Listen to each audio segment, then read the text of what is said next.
Ice cream खाने आए थे यार, तो ये गलती से भूल गए भाई साहब ने रील बनी तो बहुत अच्छा फायदा हो गया। Hey what's up guys, I am Milesh. आज सुबह सुबह डुगू को बाय बोल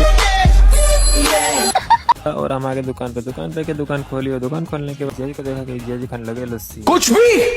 हम आगे फिर के लिए पानी भरने के लिए हमने भरा पानी भर के हम आगे वापस दुकान पे आके देखा कि जितने भी आ गए थे उनकी टोपी और चश्मा भूल गए थे और आज ले गए। आइसक्रीम खाने आए थे यार, तो ये गलती से भूल गए भाई साहब ने रील बनी तो बहुत अच्छा फायदा हो गया। धन्यवाद बहुत बहुत। फिर आ जाते हैं मेरे गिराक, उनको मैंने दिया था हम सब। क्या बात है सर, क्या बात है। और फ्रिज में बर्फ ज्यादा जम गया था इसलिए मैंने निकाल के फेंक दिया बाहर। और फिर बेटा से सोचा कि कुछ काम कर दो, इसलिए मैं आ गया आम जमाने। मैंने आम जमाने के बाद आ गया था मुरली भाई जो कि जूस लेने आया था भैया के पास में।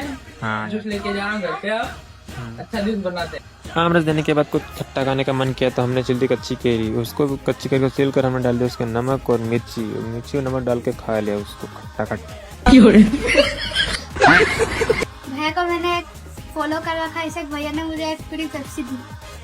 आप भी फॉलो करो, आप भी इनाम जीतो।